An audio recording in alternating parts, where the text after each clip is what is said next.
time for another video. How's it going? This should be posted on the 13th, I believe. At least that's when I think I'll do it. We're currently on chapter 7. I hope everybody's enjoying. So far, the book's doing not a lot of world building, but I do feel invested into the characters' powers, I guess you could say. So I mean, I'm definitely intrigued. I hope I get to hear something from you guys if you're intrigued or if you're hating it, whatever the case may be. But I'll at least go to chapter 20 before deciding to either move on or quit doing it. But yeah, let's get into it. A beautiful woman stood in front of them, dressed in elegant red clothes, wearing a tiara adorned with rubies on her head. Percy's mana sense revealed her core thrumming with an intimidating blue color, a grade higher than the two attendants by her side. The high priestess didn't seem to mind his previous lack of attentiveness, flashing him a bright smile, before gesturing at a golden door. It was half as tall as the other one. Please enter the pool inside and extract some mana out of your core. The enchantments will take care of the rest. Percy frowned. Alone? Don't you have to, I don't know, supervise people? Gawain shook his head as the high priestess tilted hers. Why? Are you planning to damage the sacred pool? No, I mean, definitely not. I just thought it was. Isn't it too precious to leave unattended? She chuckled. I'm just messing with you. The evaluation is a private affair. Nobody can force you to disclose the results against your will. As for the integrity of the pool, you don't need to worry about it. Even I can't put a scratch on the materials, and nobody below Violet could possibly snatch any of the concentrated mana in there. I guess we'll see about that. Outwardly, he only nodded before limping towards the door. Do you need somebody to accompany you? The high priestess asked again as she saw his injuries. But he shook his head, cupping his fist politely. He really didn't want anybody watching whatever was about to go down in there. He rushed forward as quickly as he could manage, wincing with every step. Luckily, nobody seemed to notice anything was off. It was probably normal for those undertaking the test to be excited. It was a significant turning point in their lives, after all. However, that wasn't what Percy was thinking. He was holding his breath, trying to mask the suspicious flow of mist. As soon as the golden doors closed behind him, he looked at the only thing in the room. It was a circular basin with a diameter of about 20 feet, filled to the brim with a dense red liquid that looked a little bit like glowing blood. The liquid made a crisp sound, rippling as something fell in the middle of the pool. Looking up, he saw the mist swirl and gather at the ceiling. A decorated stalactite-like structure appeared to collect and condense it. Its edge was shaped like the beak of a large bird as a droplet enlarged, held in the tiny gap between its two joints. Once it grew large enough, it fell, sending another ripple. Cool. I hope it still looks like this after I'm done with it, he thought as he undressed. Sadly, that was nothing but wishful thinking. Not even a moment after he dipped his toes into the pool, all hell broke loose. The seed in his abdomen didn't bother waiting for him to inhale the mist anymore. A violent suction force emerged from his belly, directly causing the liquid to flow up his skin, making its way to it. Percy panicked. The commotion could easily draw the attention of the high priestess. He tried to step back, but his foot was stuck in the flowing liquid. He put more strength, trying to extricate his body, I'm assuming, causing the red material to stretch like rubber. Before snapping back, pulling him into the pool, the sound was muted as the fluid was already coiling around him. I can't breathe! Not only was it traveling up and through his skin, but also down his throat. Percy used all of his strength to stand up. It was hard, and it took him several seconds to right himself. Even when he did, he couldn't bring his head out of the liquid, as he was covered from top to bottom like a crimson snowman. He tried to claw the material out of his face, but it didn't help. More kept flowing to replace it. Dizzy, he fell to his knees, his consciousness slipping. Percy thought he was a goner, when the flow suddenly eased up. It quickly lost its viscosity, falling back into the pool, trickling down his skin. But he wasn't out of the woods just yet. His second core was clearly a sloppy eater. Having failed to clean up its mess, the liquid outside his body had stopped hugging him, but that didn't help with the part stuck in his lungs. Percy desperately hit his chest, trying to cough the substance out with limited success.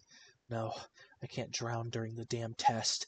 That would be such a dumb way to die. Thinking of something, he climbed out of the pool, feeling an attractive force tugging at the liquid in his lungs.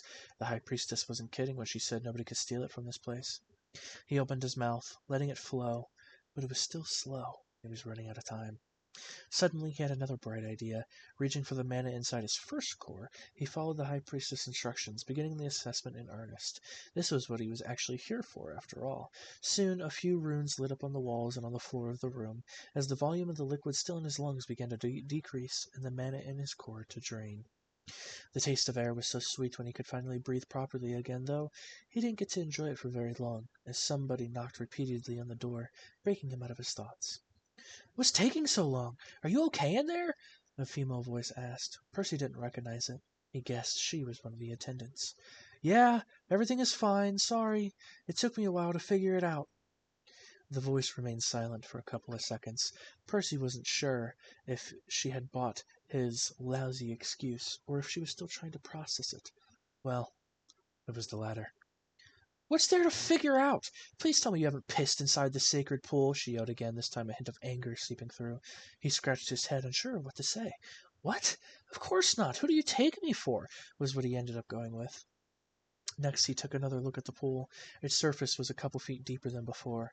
Evidently, he had already drained about a third of the volume. "I'm afraid you'll wish I'd only pissed in it," he chuckled awkwardly. Then he raised an eyebrow. "I mean, it would raise the water level again." But he shook his head. He had desecrated the holy goo enough for one day. Next, he picked up his clothes, pulling up his status as he dressed. Perhaps he should have waited until he was safely out of this place before worrying about it, but he figured he might as well check it now in case they murdered him and he never got the chance. His mana core 1, his original, is orange, and he has the affinity of soul. Success! The changes were small but important. Not only had he learned he possessed the soul affinity, but the trait granting him the second mana core had graduated from fractured to incomplete. It only now needed life mana, which Percy was merely a step away. Now he just had to make it out of the temple in one piece. Exiting the room, he found all 5 people giving him strange looks. "What? I'm injured. It took me ages to undress," he shrugged. The attendants eyed him suspiciously, but luckily the person who had the final word, the High Priestess, didn't dwell on it. "All right, I trust everything went well then?" she asked. Percy nodded. "Great. As I said before, you don't have to disclose your affinity if you don't want to. Still, if you're willing to share it, we can give you some basic guidance." Hearing that, he raised an eyebrow. It was indeed a tempting offer. A soul affinity was even rarer than others, and he doubted he could learn much from the library. He opened his mouth to speak, when one of the attendants beat him to it. "Mother, he's already wasted more than enough time." Percy recognized the voice as the one that had spoken to him earlier. I'm going to call her Urethra, because that seems proper. "Urethra," the High Priestess said in a stern tone. "Basic guidance is a part of the service." The attendant gritted her teeth. "But he's just a Redborn. There are hundreds of kids waiting outside," she protested. The second attendant didn't say anything, but Percy guessed he agreed with his colleague based on the expression. Luckily for Percy, the High Priestess didn't. And that's why he had to pay a hefty sum to be tested. Now that he has, he deserves the same treatment as everyone else. Her daughter, or subordinate, or whatever Urethra was, clearly didn't like the response. Storming off to the room he just exited. Fuck! I hope she can't tell the difference. Though the High Priestess didn't seem to pay her any heed. She turned to him, evidently still waiting for his answer. Percy looked at his uncle, wondering if it would be okay to reveal this information. After all, depending on how things went, it could easily become a secret of the House of Avalon. "Go on. The High Priestess can be trusted," Gawain said. He nodded at his uncle before speaking. Yes, some guidance sounds peachy. I have a soul affinity." Everyone seemed surprised to hear that. "Interesting," the High Priestess said before turning to Gawain. "And I take it Archibald wouldn't have sent him here if he hadn't inherited a bloodline too. Is House Avalon about to develop a new branch?" "That is very much our patriarch's hope," Gawain said. Percy was surprised his uncle hesitated for even a moment before replying. He couldn't tell if he knew her personally, or if all the Order's clergy deserved such trust. She seemed ready to offer a few words of advice, when a shriek came out of the room. A moment later the gates slammed open, Urethra storming out, her face red like a ripe tomato. "What did you do?" She grabbed Percy by the collar, shaking him like a doll. The high priestess grabbed her wrist to calm down, but didn't speak, only flashing her a questioning gaze. "Half the condensed mana is gone!" Urethra yelled, causing everyone's faces to fall. They all looked at Percy, demanding an explanation. Knowing he didn't exactly have that many options, Percy swallowed hard before falling back to the most ancient art invented by mankind. "I found it like that." Chapter 8. Soul. Percy and his relatives barely managed to escape with their lives, leaping out of the wolf's den by the skin of their teeth. Okay, maybe that was a bit of an exaggeration. The high priestess let them go relatively easily. Not that Percy's hastily constructed lie was particularly believable, but at the end of the day, there wasn't any evidence incriminating him. After all, she had said it herself. Nobody below Violet could steal the dense mind mana, let alone an orange-cored teenager. While she had certainly seemed somewhat colder during their subsequent interactions, in the end, she did give him some tips on how to train with his affinity like she had promised. That was why he was squinting really hard right now, trying to peer in Elaine's soul. "Cut it out, will you?" she grunted in annoyance. "What did you even do in there?" "I tested for my affinity," he shrugged.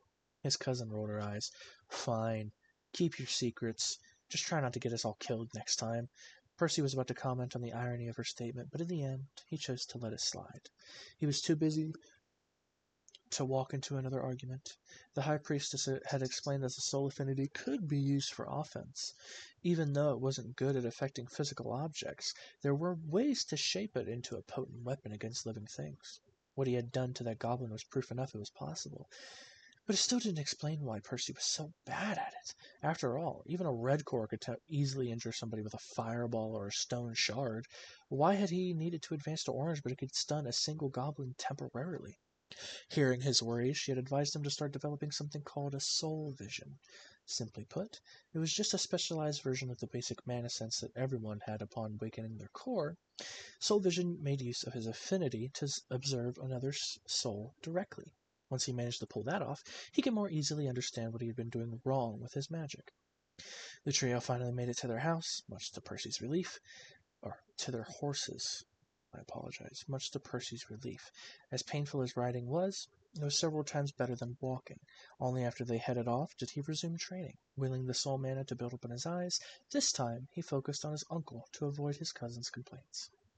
Getting some rudimentary version of soul vision to work wasn't too difficult. Even the slight trickle of mana allowed him to see things he couldn't previously. The main challenge was fine-tuning the process to make this new sense of his as effective as possible. If he used too little mana, Gawain's soul was barely visible, appearing as a faint wisp of silver swirling around his chest. Using more than necessary, on the other hand, was like pulling wool in front of the eyes, as the excess soul mana itself obscured his sight. The trick was to get used to exactly the right amount, so that he could discern his uncle's soul without obstructing it. He knew it was just a matter of practice before he nailed it, but he did hope he could get it done by the time they returned to the Whistling Woods. He would need it for the next part of his training, after all. Better make the next 3 days count, then. Just a little more. Percy sent another clump of mana into his right eye. As that happened, Gawain's soul came into focus, letting his nephew spy on it more clearly. To Percy, human souls appeared like a semi-amorphous flame contained inside one's body, spreading to roughly cover its entire volume. They did flicker a bit, so their shape constantly diverged from that of the person's flesh. Also, he had no idea what happened to somebody's soul after they died. Still, this was good progress in his book, and the best part was that he only needed a few seconds to fine-tune his soul vision by now. Not to say there wasn't any room for improvement, though. Percy breathed hard as the mana dispersed from his eyes, returning his sight to normal. Sadly, he couldn't keep his new trick up for too long before having to stop. It took quite a mental toll, plus it did cost a fair amount of mana to maintain. That said, he figured both would improve over time. Perhaps one day he would even be able to keep soul vision up indefinitely, although that was more of a long-term project. It'll do for now. He looked up at the rows of pine trees appearing in the distance. He had trained relentlessly over the last 3 days, and luckily it had paid off. He had managed to get his soul vision to an acceptable level by the time they returned to the forest. It took some begging, but he had convinced Gawain to help him find some more goblins to practice on. Now that he had finally had the tool to figure out what was going on, his uncle had initially been resistant to the idea, but he eventually relented. Percy wasn't sure if the man had warmed up to him, or if he was doing this because his daughter had asked him to. The young man appreciated it all the same. "Just remember, we won't spend more than a week here. Gawain reminded him. Have I mentioned you're my favorite uncle? Percy asked. We both know that's a low bar. Gawain rolled his eyes. And you've passed it with flying colors. Percy didn't let up. So it turned out wood goblins were a lot tougher to find when you were actively looking for them. Well, either that or the trio had just been unlucky last week. In any case, it took them 6 full days to find one this time around, and that's only because they stumbled across an injured loner abandoned by its pack. Percy would have liked to put the poor thing out of its misery, but truth be told, the creature's misery was only about to begin. He did feel a little bad doing this, but he had to test his soul magic on something. Inanimate objects obviously wouldn't work, which left humans, innocent animals, or ugly goblins. And sadly, Percy's green pal was the most disposable of those targets. Don't look at me like that. I'll start easy, he told the creature tied to the tree. Activating soul vision, he spent a few moments calibrating it as the goblin's soul came into focus. It looked disturbingly similar to his uncle's, only slightly shorter. Percy didn't know if goblin souls were fundamentally different than those of humans, or if they only looked smaller due to having less space to expand to. Judging from how I managed to possess an alien body, I suppose souls of different species are somewhat interchangeable. Or maybe not. His clone had fallen apart rather quickly, but he shook the philosophical thoughts out of his head. He couldn't keep his soul vision up for too long, so he had to make it count. Pulling some more mana out of his core, this time he gathered it in his palm. Normally, it appeared colorless to the point he could barely see it with the naked eye. Not now. Through soul vision, it appeared like a bright silver orb, about the size of a cherry.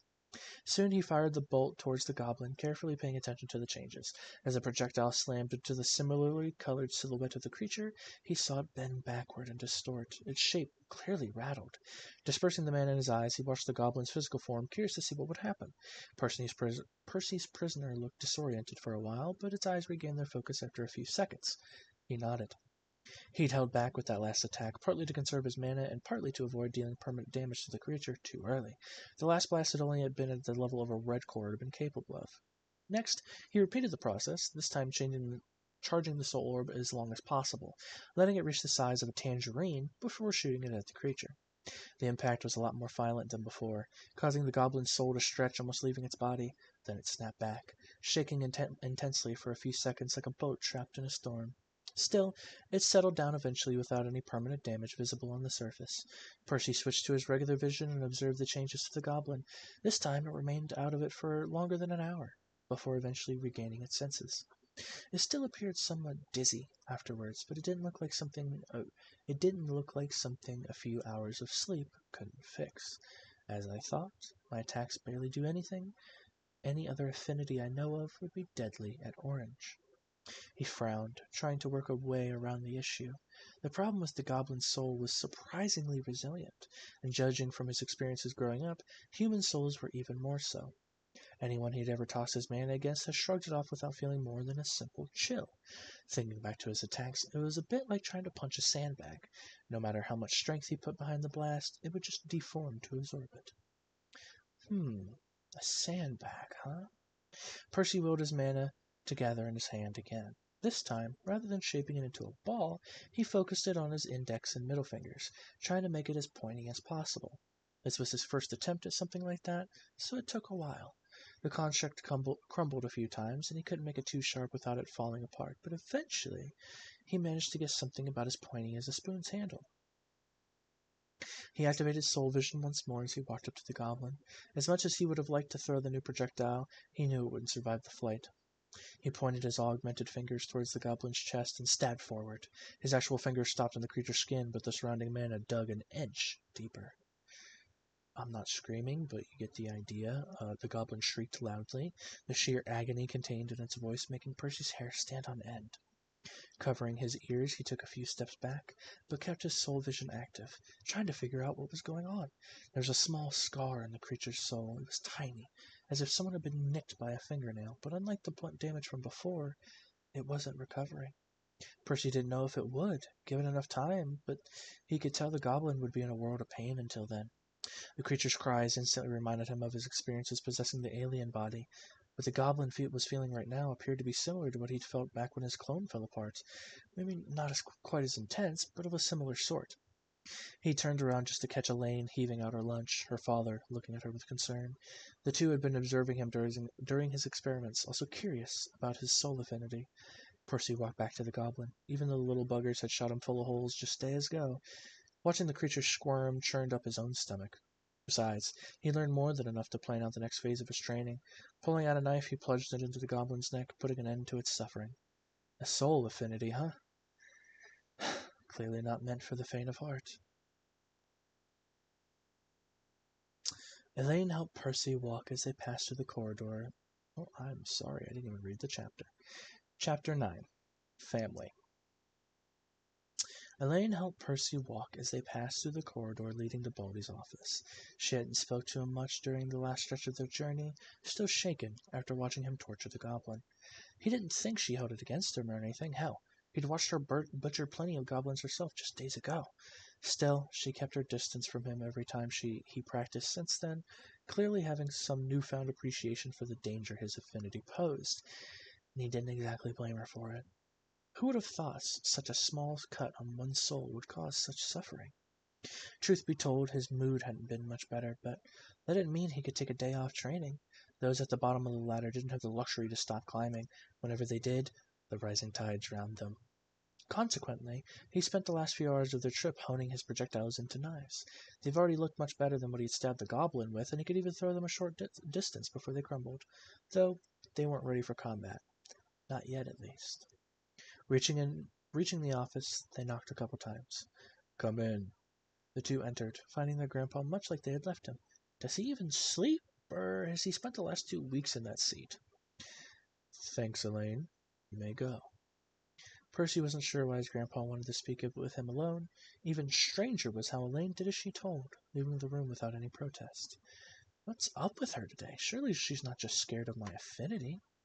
He shook his head. He would talk to her later, but for now, he had to figure out how to snatch Baldy's magic tree. "Come closer," his grandpa spoke. He frowned, but ultimately obliged, curious to see what the man wanted. Archibald placed a hand on Percy's shoulder as the latter felt a suffocating pressure emerge from the former's sternum. Activating his mana sense, he saw a violet star thrum with activity in his grandpa's chest, as a film of vibrant green covered the man's arm in his regular vision. Percy instinctively tried to step back as he saw the life mana flow towards him. Still not completely over the trauma for the temple, but Archibald's firm grip kept him in place. Jesus, I can't speak.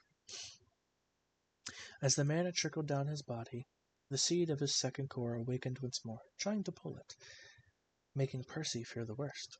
He didn't think his grandpa had enough mana to suffocate him, nor was it nearly dense enough to do so, but the man could still notice something was off. Luckily, that didn't happen. Unlike the red liquid that had been kept in the pool for Phoebe knew how long, I guess that's their way of saying for gods, Baldy's mana was filled with his intent, rendering Percy's second core powerless to affect it. Ignoring the weak pull, the green river continued past his abdomen, reaching his legs, as Percy felt his wounds itch. And just a moment later, it was over. Archibald let go of him as Percy tried moving his feet, finding not only the pain, but even the soreness from the trip gone.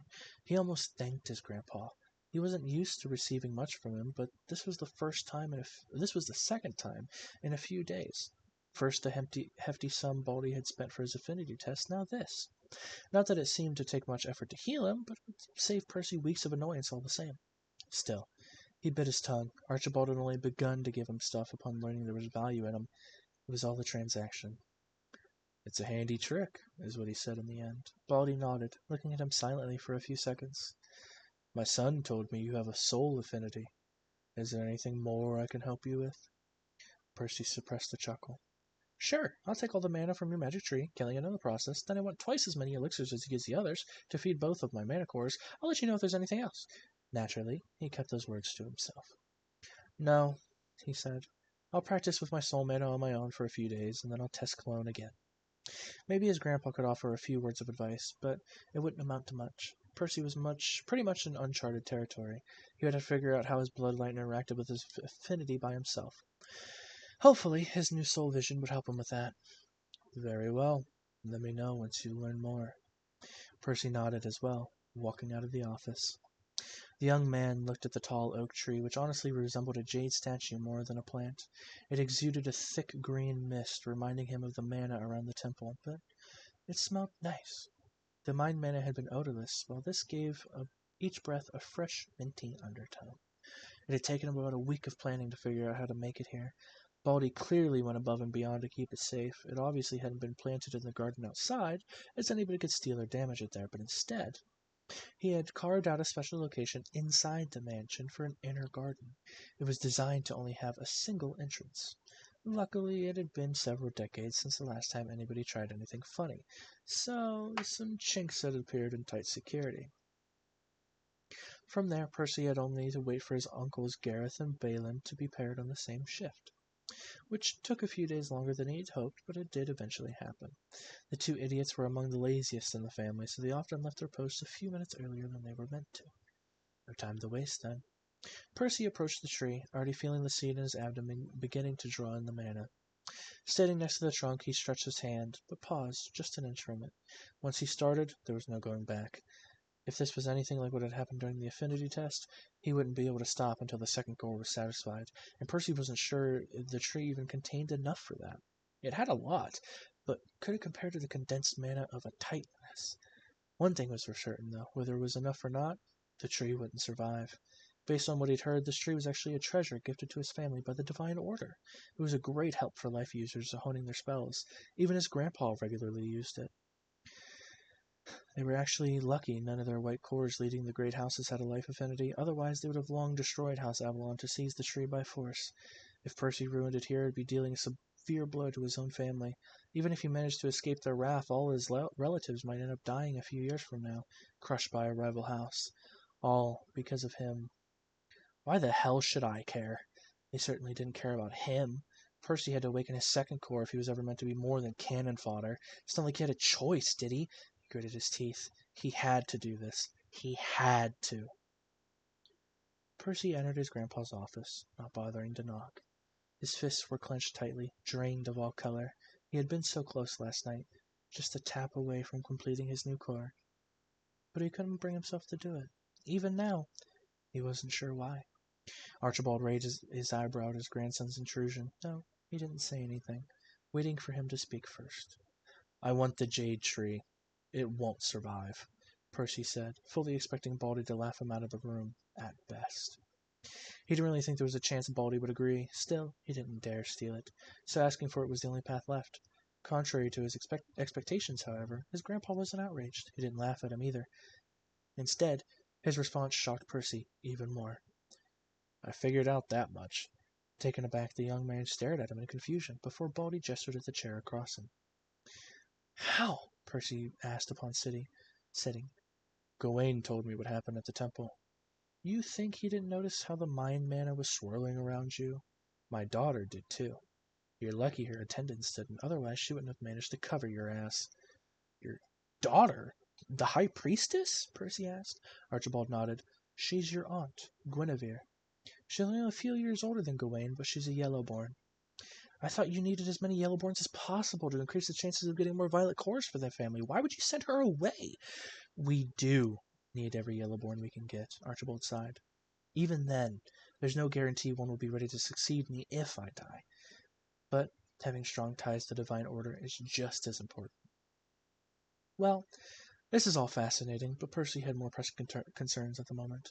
That still doesn't explain how you knew I needed life mana, Baldy chuckled. Please, I'm 50 times your age. You think I wouldn't notice you trying to snatch my own mana right in front of me? Percy smiled awkwardly. He was really out of his depth here. I still have no clue what you needed all the mind mana for, but as soon as I healed you, I knew you weren't done. I paid closer attention to you since, and you didn't disappoint. The young man fell back weakly, letting his neck sink into the silky headrest as he stared up at the ceiling. He had been so foolish to think he could outsmart the old fox.